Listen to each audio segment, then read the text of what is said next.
अस्सलाम वालेकुम नाजरीन, आप देख रहे हैं Gulistan news programme news at 6 के साथ मैं हूं आपका मेजबान इदरीस फलाही। नाजरीन, इस खास प्रोग्राम में दिन भर की बड़ी खबरों पर नजर डालते हैं और सबसे पहले बात करेंगे वजीर आला उमर अब्दुल्ला और दाखिला वजीर अमित शाह की मीटिंग के हवाले से। आपको बता दें, वजीर आला उमर अब्दुल्ला की दाखिला वजीर अमित शाह से आज मुलाकात हुई है।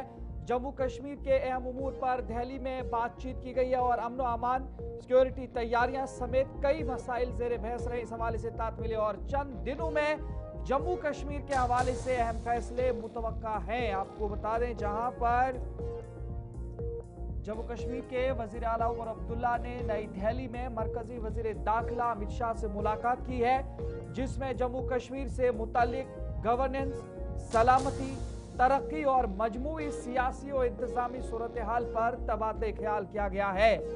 वजीर आला के दफ्तर के मुताबिक ये मुलाकात मरकज और मुंतखब हुकूमत के दरमियान बेहतर तालमेल के लिए अहम समझी जा रही है, जिसमें अमन अमान, सिक्योरिटी तैयारियों, तरक्याती मनसूबों, मरकजी मुआवनत और इंतजामी निज़ाम को मुअस्सर बनाने जैसे उमूर जेर बहस आए। ताहम आपको बता दें, सियासी मुबसरीन के मुताबिक ऐसे आला सतही राब्ते जम्मू कश्मीर में इस्तेहकाम, तरक्की और अवामी मसाइल के हल के लिए निहायत ज़रूरी है। और अब खबर यह भी है कि चंद दिनों में जम्मू कश्मीर के हवाले से अहम फैसले मुतवक्का है।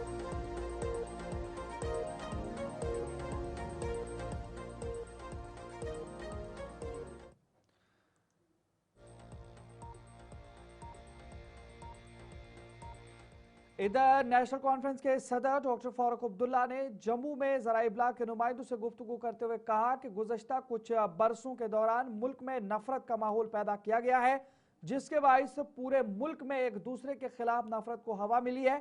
उन्होंने इल्ज़ाम लगाया कि वोट हासिल करने के लिए मनफी सियासत के तहत दानिस्ता तौर पर यह फजा तैयार की गई, जो मुल्क के इत्तेहाद और बाहमी भाईचारे के लिए नुकसानदेह है। कब जाएंगे? कौन रोकता है उन्हें? किसी ने नहीं रोका।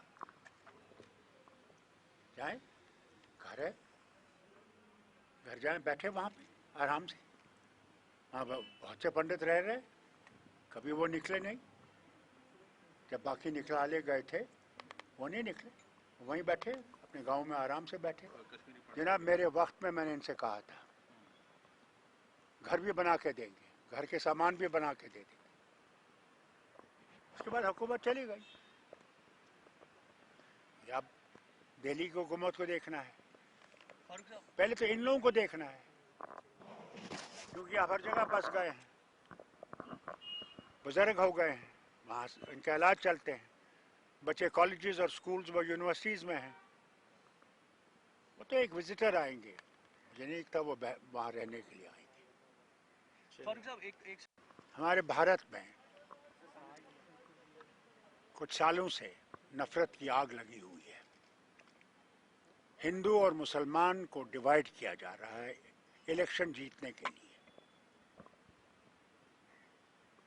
अब बताइए क्या करें? ये वतन सबका है, यूनिटी इन डाइवर्सिटी है, इसमें सब धर्म रहते हैं। मगर ये धर्मों की लड़ाई लड़ना चाहेंगे तो कौन रोक सकेगा? ये तो कोई नई बात नहीं है। आप देखिए, अपने ही इलाके में देख लीजिए, अपने ये यूनिवर्सिटी जो है वैष्णो देवी की, उसका हाल देखिए। वहाँ पे नीट में बच्चे आए थे, मुसलमान थे। कमाल देखिए कि उस अस्पताल को अप्रूव किया गया मेडिकल कॉलेज के लिए। कौन लोग थे जिन्होंने उसको फिर उससे अलग कर दिया, उसके वो जो मेडिकल कॉलेज की अप्रूवल थी उसको ख़त्म कर दिया? क्यों? हमारे अपनी रियासत में देखिए ना, आप क्यों दूर जाते हैं? जम्मू में जो नफरत फैलाई जा रही है वो कौन फैला रहा है? कौन है जिम्मेदार उसका? कौन ये चिल्ला रहा है कि जम्मू को अलग करो? कौन है? क्यों आप बॉलीवुड पे जा रहे हैं? आप अपनी रियासत में देखिए। कर रहा है पाकिस्तान कभी नहीं छोड़ेगा।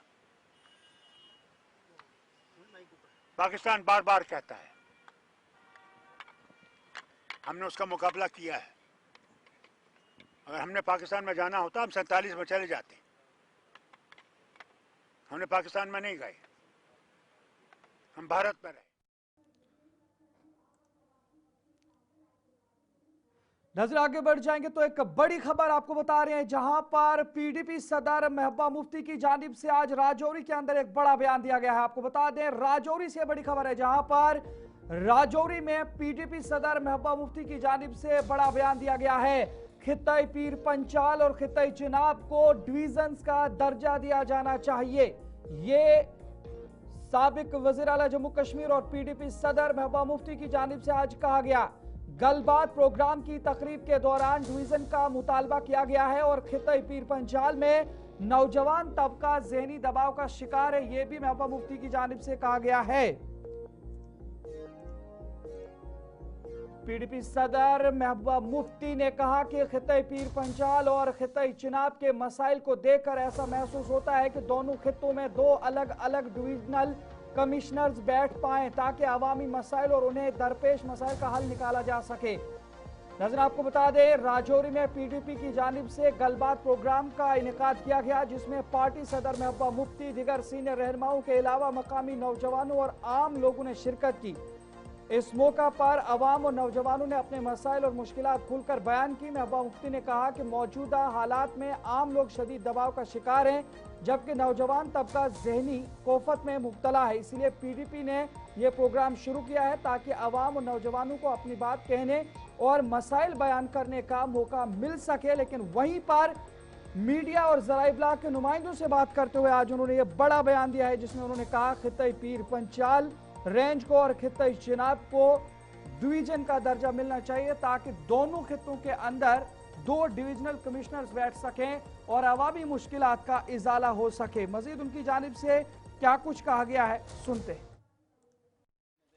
सुनना चाहती थी क्योंकि मैं वाकई पिछले 2019 के बाद जो जम्मू कश्मीर में हालात हुए उसकी वजह से हम सब परेशान हैं, सब मुश्किल में है। यहाँ कई लोगों ने जिक्र किया क्या है क्या नहीं है, और खासकर जो राजौरी पुंछ का इलाका ये पिछड़ा हुआ इलाका है, यहाँ लोग पहाड़ों जंगलों में दूर दराज रहते हैं, उनकी मुश्किलात ज्यादा है। मुझे लगता है, मुझे मालूम नहीं है, इस पे शायद कई लोग खफा हो जाए, मुझे लगता है पीर पंचाल और चिनाब वैली में अपना अपना डिवीजन होना चाहिए, डिविजनल कमीशन होना चाहिए। बात की बात तो दूसरी है कि यहाँ आप कोई छोटी सी हिल डेवलपमेंट बनाए, वो कब बनाएंगे, मगर तब तक यहाँ डिविजनल कमिश्नर बैठना चाहिए ताकि आपको हर बात के लिए जम्मू ना जाना पड़े, श्रीनगर ना जाना पड़े। तो ये लोगों की जो है, मुझे लगता है इससे आपकी जो दिक्कतें हैं वो किसी हद तक दूर हो सकती है। ये जो हमारे फॉरेस्ट एक्ट है उसको लागू नहीं किया जा रहा है, उसको तो लागू किया पर उसको इम्प्लीमेंट नहीं किया जा रहा है, जो बहुत बुरी बात है कि हमारे लोग जो जंगलों में रहते हैं, भेड़ बकरियां लेके जब आप तार बांधोगे, उनको घास चराई का हक नहीं दोगे, उनको जमीन का हक नहीं दोगे, तो फिर फॉरेस्ट एक्ट कहाँ से हो गया। हमने बिल लाया था, हम दोबारा उसको लाएंगे ताकि जो हमारे खासकर शेड्यूल्ड ट्राइब के लोग हैं उससे वाबस्ता है, जो 5, 10, 15 मरले पे अपना छोटा सा घर बनाते हैं तो जाके बुलडोजर जाके तोड़ते हैं। हम कोशिश करेंगे कि इस बार हमारा बिल जरूर पास हो जाए, वो रुके ना कहीं। रिजर्वेशन ही नहीं है, बाहर के लोग आते हैं वो ज्यादा कॉम्पीट कर पाते हैं, उनको मिलता है, और जहाँ हमारे बच्चे कॉम्पीट करते हैं जैसे श्री माता वैष्णो देवी, तो उसको कॉलेज को ही बंद कर दिया क्योंकि हमारे बच्चे वहाँ नीट के जरिए आ गए। तो इसलिए इस वक्त हम एक मुश्किल हालात में गुजर रहे हैं, मगर ये हाल भी नहीं रहेगा, ये भी गुजर जाएगा। मगर इस वक्त हमें एक दूसरे के साथ बात करने की जरूरत है, एक दूसरे की मुश्किल। नजर आगे बढ़ जाएंगे तो बात जिला किश्तवाड़ के अंदर दरपेश एनकाउंटर के हवाले से भी जानकारी देंगे, जहां पर आपको बता दें किश्तवाड़ एनकाउंटर से जुड़ी खबर आ रही है, जहां पर सर्च ऑपरेशन के दौरान मिलिटेंटों का ठिकाना बेनकाब हो गया है और मिलिटेंट फरार हो गए। इस हवाले से इत्तला मिले, लेकिन खुफिया पनागा या कमीनगाह से राशन बरामद किया गया है और छात्रों के सुन्नार इलाके में सर्च ऑपरेशन जारी है। आपको बता दें जहां पर ये तस्वीरें भी निकल करके आ रही हैं, जहां पर किश्तवाड़ एनकाउंटर आज दूसरे रोज भी तकरीबन दोपहर तक जारी रहा, जिसमें अभी तक 8 फौजी जवान जख्मी हो गए हैं। ताहम ताजा तरीन इतला ये है कि सिक्योरिटी फोर्सेज ने आज कार्रवाई के दौरान तकरीबन 12,500 फीट की बुलंदी पर वाक़ मिलिटेंटों के एक ठिकाने का पता लगा लिया। ताहम मिलिटेंट फरार होने में कामयाब हो गए हैं। इस हवाले से भी इतलात मिल रही हैं आपको। मुकम्मल बड़ी स्क्रीन पर तस्वीरें दिखाने की कोशिश करेंगे और आपको बता दें जहां पर फोर्सेस को इस खुफिया पनागाह से एक मुकम्मल बावर्ची खाना मिला है, या जिसे हम किचन कहते हैं, जिसमें एलपीजी सिलेंडर, राशन, घी, अंडे, मैगी और सिगरेट समेत तकरीबन 3 माह का सामान मौजूद मिला, जिससे अंदाजा होता है कि ये जो दहशतगर्द थे तवील अरसे तक यहाँ कयाम की तैयारी में थे। लेकिन नाजरीन, ये झड़प छात्रों के सोनार इलाके में उस वक्त पेश आई थी जब फौजी दस्ता मखसूस खुफिया इतला पर कॉर्डन एंड सर्च ऑपरेशन अंजाम दे रहा था। हुकाम के मुताबिक पहाड़ी चोटियों पर छुपे दहशतगर्दों ने सर्च टीम पर 2 ग्रेनेड फेंके और फायरिंग की, जिस पर फौज ने भरपूर जवाबी कार्रवाई की। और जराये के मुताबिक इलाके में जैश ए मोहम्मद के गैर मुल्की दहशतगर्दों की मौजूदगी का शुबह था। ताहम सर्च ऑपरेशन इलाके में अभी भी जारी। और अब ये खबर जहां पर सर्च ऑपरेशन के दौरान मिलिटेंटों का ठिकाना बेनकाब हो गया। अब पूरी मुकम्मल तफसीलात के हवाले से भी हमारे साथ इस वक्त जिला किश्तवाड़ से हमारे नुमाइंदे जुड़ेंगे और जुड़ने वाले हैं और उनसे मुकम्मल बातचीत करेंगे, उनसे पूरी जानकारी लेने की कोशिश करेंगे कि ये पूरा जो मामला है ये क्या था और किस तरीके से ये पूरी कार्रवाई वहाँ पे अमल में लाई गई है। तो हमारे साथ इस वक्त आजेशान जुड़े। आजेशान, बताइएगा क्या कुछ आपके पास इस वक्त इत्तलात हैं इस हवाले से, जहां पर बताया जा रहा है कि एक कमीनगाह या जो हाइड आउट है वो वहां पे मिला है और उस हाइड आउट के अंदर क्या कुछ सामान निकला है और क्या कुछ मजीद अपडेट है, बताइएगा।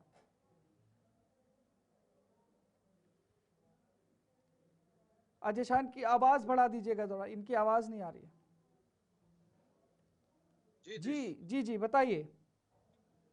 जो कल एनकाउंटर सिंहपुरा के इस अपर इलाके में शुरू हुआ था, उसमें कल अनऑफिशियली हमारे पास खबरें आई थी कि 8 फौजी जो हैं वो जख्मी हुए हैं। लेकिन आज बाद दोपहर एक ट्वीट आया है फौज की तरफ से, जिसमें एक हवालदार की शहादत की भी खबर सामने आई। वो कंफर्म कर दिया गया है कि गजेंद्र सिंह नामी एक हवालदार थे जिन्होंने इसमें शहादत पाई है। तो उस दौरान जो तलाशी अभियान चल रहा था, तो उस दौरान फौज की एक पार्टी जो है, जो हाइडआउट है, वहां पर पहुंचती है और बताया जा रहा है कि वो देवदार के टहनियां काट काट के उसका बंद किया गया था और खोद के एक हाइडआउट बनाया गया था। ये इतना बड़ा बनाया गया था कि 6 से 7 लोग इसमें रह सकते हैं। और एक जैसे आपने दिखाया, विजुअल में दिखा रहे हैं कि किचन, प्रॉपर एक किचन बनाई गई थी जिसमें करीब 3 महीने का राशन एक परिवार के लिए वहां पर डैम था। जैसे विजुअल में हम देख सकते हैं कि एलपीजी सिलेंडर्स तक वहां पर मौजूद हैं, जो कि आम कंज्यूमर को नहीं मिलते, लेकिन जंगलात में जो कि 12,500 फुट की करीब ये जो हाइट वाली जगह है वहां पर ये पहुंचाया गया है। तो कहीं ना कहीं लोकल सपोर्ट के बगैर ये संभव नहीं था। हालांकि इस पर लंबे अरसे से काम भी चल रहा है, लेकिन एक बड़ी कामयाबी जरूर देखी जा रही है कि फोर्सेज ने इस हाइडआउट को बस्ट किया है। लेकिन इसके अलावा भी कुछ और हाइडआउट इस तरह के हो सकते हैं, इसका खदशा जाहिर किया जा रहा है, क्योंकि कई ग्रुप इस इलाके में घूम रहे हैं। हालांकि इन्होंने कहीं स्ट्राइक नहीं किया है, हो सकता है कि इनके जो ऊपर से डायरेक्शंस है कि अभी खामोश रहे, लेकिन ये कहीं ना कहीं एक लंबे अरसे से यहाँ रहने का प्लान बना चुके थे। और हो सकता है कि कुछ और हाइडआउट्स हो जिसके लिए सर्च ऑपरेशन चल रहा है। जहां तक मिलिटेंट्स की बात है, जो कल एनकाउंटर जिनके साथ हुआ है, तो उनकी तलाशी के लिए भी आज दिन भर अभियान वहां पर चलता रहा। और जब हम ये खबर कर रहे हैं तो इस समय भी सर्दी के बावजूद वहां पर ये तलाशी अभियान जो है जारी है। चलिए, बहुत बहुत शुक्रिया आजेशान, जानकारी पहुंचाने के लिए। नजर बनाए रखेगा। लेकिन सबसे बड़ी कामयाबी यहाँ पर कि एक हाइड आउट जो इस इलाके के अंदर देखने में मिला, और इस हाइड आउट के अंदर देखने वाले और चौंकने वाली चीज यह है कि 3 महीने तक का सामान इसके अंदर मौजूद था। ये इस हवाले से इतलात मिल रही है। लेकिन वहीं पर इसी सिलसिले में आपको बता दें तो राज्यसभा के रुकन सज्जाद अहमद किचलू ने किश्तवाड़ इनकाउंटर के हवाले से बात करते हुए कहा कि गुज़श्ता कुछ बरसों के दौरान मिलिटेंटों की जानिब से फोर्सेस को बार बार निशाना बनाने की कोशिशें की गई है इलाकों के अंदर, किश्तवाड़ के अंदर। ताहम सिक्योरिटी फोर्सेस ने हर मौके पर मौसर और मुनासिब जवाब देकर सूरत हाल को काबू में रखा है। क्या कुछ कहा है वो भी सुनते हैं। ये किश्तवाड़ से 25 किलोमीटर दूर है छात्रों बेल्ट। इसमें मुझे लगता है पूरे सीजन में कई एनकाउंटर्स हुए हैं। वहाँ कहा जाता है कि एज पर सोर्सेज कि वहाँ जो है कुछ मिलिटेंट जो है वो छुपे हुए हैं। तो लिहाजा आज भी जो है वो रूटीन में गए थे वहाँ, तो एनकाउंटर हुआ। इससे ज़्यादा मेरे पास और कोई इन्फॉर्मेशन। सर क्या लगता है आपको? ये 2000 मैं होम मिनिस्टर भी रहा हूँ, मैंने देखा कि अपने ज़माने में ज़्यादा जो है ये एक्टिविटीज़ कश्मीर प्रोविंस में होती है। 2018-19 के बाद जो है ये जम्मू प्रोविंस जो है इन्वॉल्व किया है, इसलिए कि कोई होगी उनकी कुछ स्ट्रेटजी होगी कि भाई ये जो है जम्मू डिवीज़न जो है ये बड़ा पीसफुल जा रहा है। आपने देखा चुनाव बेल्ट में डोडा, रामबन, किश्तवाड़ बड़ी मिलिटेंसी थी, मगर कुछ वर्षों से वहाँ बिल्कुल पीस चल रहा है। तो लिहाजा ये उनकी स्ट्रेटजी है, वो तो अपनी स्ट्रेटजी हमको बताएंगे, मगर हम भी यहाँ जो है बिल्कुल तैयार हैं। तो हर वक्त जो है हमारी सिक्योरिटी फोर्सेस जो है वो स्टैंड बाई रहती है, और जब भी उनकी कोई हरकत होती है उसका। इधर नाज़रीन, आर्जी मुलाजमीन के हवाले से भी एक बड़ी खबर आ रही है और खुशखबरी है उन आर्जी मुलाजमीन के लिए। आपको बता दें, जहां पर काबीना वजीर जावेद अहमद राना की जानिब से आज बड़ा बयान दिया गया है। आपको बता दें, उनकी जानिब से खासतौर पर कहा गया कि जो डेली वेजेस मुलाजमीन है, हुकूमत जम्मू कश्मीर संजीदा है और डेली वेजेस कारकुनों के लिए खुशखबरी की उम्मीद जल्द है। साल 2026 और 27 के दरमियानी जो वक्फा है आर्जी मुलाजमीन के लिए राहत भरा होगा। ये जावेद अहमद राना की जानिब से अपने बयान के जरिए से आज उन्हें यकीन दहानी कराई गई है। आपको बता दें, काबीना वजीर जावेद अहमद राना ने जम्मू में ज़राई इब्लाग के नुमाइंदों से गुफ्तगू करते हुए कहा कि डेली वेजर मुलाजमीन का मसला हुकूमत के संजीदा गौर व फिक्र में है और उन्हें उम्मीद है कि रवा बरस उन मुलाजमीन के लिए एक बड़ी खुशखबरी सामने आएगी, जिससे डेली वेजेस कारकुनों को दरपेश तवील मुश्किलात का खात्मा मुमकिन हो सकेगा। उनकी जानिब से बयान दिया गया, आपको सुनाते हैं। ये पहले ही कह दिया था कि 2026-27 जो है वो डेली वेजेस हमारे जितने भी हैं city worker, casual labour, land owners और जो हमारे नीड बेसिस सब लोग जो हमारे भाई बंधु इस फील्ड में काम कर रहे हैं, उनके लिए 2026-27 जो है खुशी का साल होगा। अब देखिए बजट आ रहा है और असेंबली सेशन भी लग रहा है, और क्योंकि ये एक इस सब्जेक्ट पे हमने एक कमेटी तश्कील दी थी, उसकी भी रिपोर्ट आ जाएगी। और जब मैंने कह ही दिया कि साल ही खुशियों का साल होगा, मैंने कभी ये नहीं कहा था। मैंने ये कहा कि 2026-27 जो है वो daily wages, CP workers, casual labours और ITI ट्रेन जितने भी हमारे भाई बंधु काम कर रहे हैं उनको उनके लिए ये खुशी का साल होगा, और फेज मैनर में हम इन सबको ले रहे हैं। ऐसा लगता नहीं बजट सेशन के लिए कितना तैयार है? तो गवर्नमेंट तो हमेशा तैयार रहती है। बजट सेशन तो बजट तो गवर्नमेंट ही ला रही है, तो जाहिर है कि वो तैयारी करके ला रही है। अभी भी जो है ये कह दिया कि डेली अभी भी आश्वासन नहीं। मैंने ये कहा कि जहाँ इस यूटी के सामने दूसरे बड़े चैलेंजेस हैं, वहाँ नाज़रीन, मौसम की सूरत हाल के हवाले से भी आपको जानकारी देने की कोशिश करेंगे। महकमा मौसमियात की जानिब से अलर्ट भी जारी कर दिया गया है। आपको बता दें, जहां पर महकमा मौसमियात की जानिब से अलर्ट जारी कर दिया गया है, जम्मू कश्मीर में शदीद बारिश और बर्फबारी मुतवक्का है और 23 और 27 जनवरी को शिद्दत का इम्कान है मौसमी सूरत हाल के अंदर, जिसकी वजह से आवाम को मोहतात रहने की हिदायत भी दी गई है। महकमा मौसमियात के मुताबिक जम्मू कश्मीर में 22 से 24 जनवरी और फिर 26 से 28 जनवरी 2026 के दौरान 2 मगरिबी डिस्टर्बेंस के बाइस बारिश और बर्फबारी का इम्कान है, जिसमें 23 और 27 जनवरी को शिद्दत मुतवक्का है।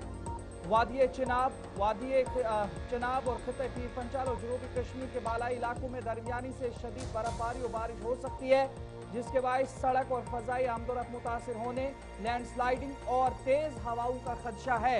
मुसाफिरों, सयाहों और किसानों को एहतियाती तदाबीर इख्तियार करने का मशवरा दिया गया है। इधर बडगाम और जिला बारामूला में भी जिला इंतजामिया की जानिब से एडवाइजरी जारी कर दी गई और आवाम को मोहतात रहने के हवाले से हिदायत भी जारी कर दिए गए हैं।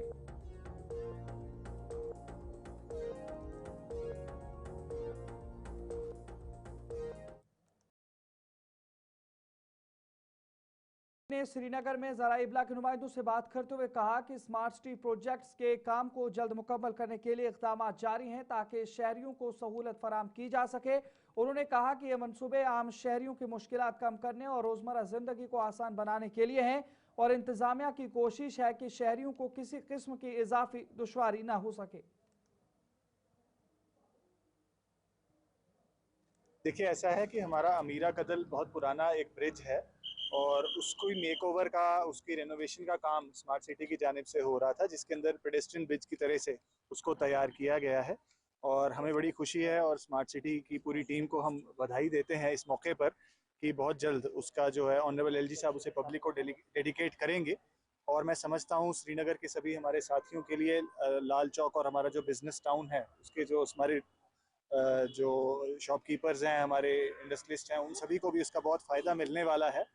और जो हमारे कश्मीर टूरिस्ट आ रहे हैं उनके लिए भी एक नया अट्रैक्शन पॉइंट अमीरा कदल का ये पेडेस्ट्रियन ब्रिज बनेगा। जैसा कि हम देखते हैं कि ज़ीरो ब्रिज और हबा कदल पे काफ़ी टूरिस्ट का फ्लो रहता है, इसी तरीके से मैं समझता हूँ अमीरा कदल पे भी ऐसा ही टूरिस्ट फुटफॉल हमें आने के वक्त में देखने को मिलेगा। और जैसा हमने आज देखा कि जो हमारा रिवर फ्रंट है उसको भी अब एक्सपैंड कर दिया गया है अमीरा कदल ब्रिज तक, तो अब वहाँ से भी कोई जो साइकिलिस्ट हैं वहाँ से भी साइकिल एंगेज कर सकते हैं और पूरा रिवर फ्रंट लेफ्ट बैंक पे और राइट बैंक दोनों को यूज़ करते हुए तकरीबन 4.5 किलोमीटर का अनरिस्ट्रिक्टेड एक्सेस उन्हें मिलेगा। आप साइकिल भी कर सकते हैं, जॉग कर सकते हैं, हमारे मॉर्निंग वॉकर्स को इससे काफ़ी फ़ायदा मिलेगा।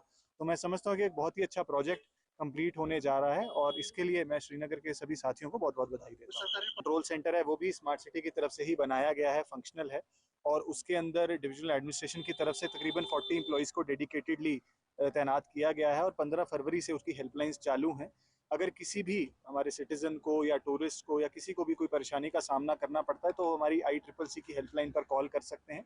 24 आवर्स वो हेल्पलाइन अवेलेबल है और पिछले 1-1.5 महीने में तकरीबन 250 से ज़्यादा कॉल्स को हमारी टीम ने एफिशिएंटली रिस्पॉन्ड किया है और आगे भी अगर कोई ऐसी दिक्कत किसी को आती है तो कॉन्टैक्ट कर सकते हैं। SMC की तरफ से देखा जा रहा है और उसके लिए भी जो हमारा वेस्ट रिकवरी फैसिलिटी है, जो लेगेसी वेस्ट को डिस्पोजल का जो काम है उसके ऊपर तेज़ी से काम किया जा रहा है और रेगुलरली रिव्यूज़ भी हमारी टीम कर रही है। और जैसा कि ऑनरेबल CM साहब की हिदायत भी है और कोर्ट की भी डायरेक्शंस हैं इस मामले के मुतालिक, उसके ऊपर हम रेगुलरली काम करें ताकि टाइम बाउंड तरीके से हम इस मुश्किल से भी जान पा सकें। सर, स्मार्ट सिटी बस के लिए देखिए, स्मार्ट सिटी की 100 बसेस पहले से ही चल रही हैं और बहुत अच्छा फीडबैक हमें उसका मिला है और उनकी जो राइडरशिप नंबर्स हैं बड़े प्रॉमिसिंग है। उसको हम रेगुलरली रूट्स को भी रिव्यू करते हैं ताकि जो हैवी रूट्स हैं हमारे उनके ऊपर बसेस की फ्रीक्वेंसी बढ़ा सकें। अच्छी बात है कि 100 नई बसेस बहुत जल्द ही इस फ्लीट में ऐड होने जा रही हैं और ट्रैफिक मैनेजमेंट के लिहाज से भी हमारी जो मल्टी डिसिप्लिनरी कमेटी है इसके ऊपर काम करती है और नए चार्जिंग स्टेशंस भी हमारी बसेस के लिए, क्योंकि आज के वक्त में सभी बसेस को एक ही जगह पंथा चौक पे चार्ज होने के लिए जाना पड़ता है तो उनकी जो रूट की एफिशिएंसी थोड़ी कम रहती है, उसके लिए भी CO साहब काफ़ी काम कर रहे हैं और एडिशनल 2 साइट्स, एक सूप मार्केट के आसपास और एक हजरत बल के आसपास, उसको भी फंक्शनल करने की हम जल्द कोशिश कर रहे हैं ताकि ज़्यादा से ज़्यादा चार्जिंग पॉइंट्स हमारी स्मार्ट सिटी बसेस के लिए हों ताकि कम समय में चार्ज होकर वो ज़्यादा से ज़्यादा सर्विसेज लोगों को दे सकें। देखिए, आपकी ज़रिए मैं सभी साथियों को श्रीनगर की, कश्मीर की आवाम को इनवाइट करना चाहूँगा 26 जनवरी के हमारे रिपब्लिक डे की मेन सेलिब्रेशंस जो बख्शिश स्टेडियम में हो रही हैं कि वहाँ पर वो पहुँचें और इस इवेंट का हिस्सा बने। एडमिनिस्ट्रेशन की तरफ से जो डिवीजन लेवल इवेंट रहता है उसकी पूरी तैयारियां मुकम्मल हो चुकी हैं, सभी डिपार्टमेंट्स उसके ऊपर काम कर रहे हैं। हमारे कल्चरल प्रोग्राम्स में हिस्सा लेने के लिए हमारे बच्चे बड़े एक्साइटेड हैं और हमारे रिहर्सल्स काफ़ी दिनों से चल रहे थे और आज बख्शिश स्टेडियम में भी वो रिहर्सल स्टार्ट हो गए हैं। उसके अलावा जो इल्यूमिनेशन रहती है बिल्डिंग्स की, क्योंकि एक नेशनल फेस्टिवल है हमारे लिए, बड़ा इंपॉर्टेंट फेस्टिवल है, बिल्डिंग की इल्यूमिनेशन का काम भी चल रहा है और जितने भी डिपार्टमेंट्स हैं और वो सभी अपने अपने लेवल पर अपने अपने ऑफिसेज में कैसे उस इवेंट को सेलिब्रेट करें।